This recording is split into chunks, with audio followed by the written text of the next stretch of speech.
Alfredo Scarpati, Santiago Pedrosa ve Esteban Baglietto isimli 3 genç River Plate kulübünde kendilerine yer olmadığını düşünerek yeni bir kulüp kurmayı düşündüler.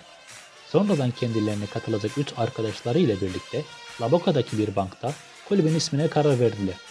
Renklerini limana ilk gelen gemide bulunan İsveç bayrağından alan, kulübün ilk başkanı ise henüz 17 yaşında olan Esteban Baglietto'ydu. İlk renkleri açık maviyi kullanan ama bu durumdan hoşnut olmayan, limana gelen ilk geminin bayrağındaki renkleri kulüp rengi yapmaya karar verdi. İlk gelen gemi İsveç bandıralıydı. Kimden mi bahsediyor? Arjantin Ligi'nin son şampiyonu Boca Juniors'tan.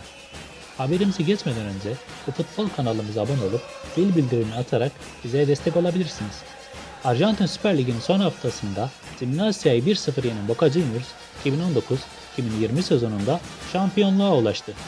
Boca Juniors, ligin 23. haftasında takımın Arjantinli efsane futbolcularından Diego Armando Maradona'nın çalıştırdığı Gimnasia La Bombonera stadında ağırladı. Ev sahibi ekip karşılaşmayı Carlos Tevez'in 72. dakikada attığı golle 1-0 kazanarak üst üste 6. galibiyetini aldı.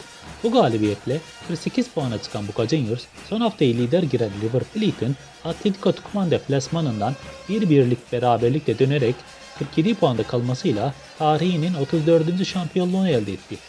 Böylece Boca Juniors 36 kez ile Arjantin'in en çok şampiyonluk yaşayan takımı River Plate'e bir adım daha yaklaşmış oldu.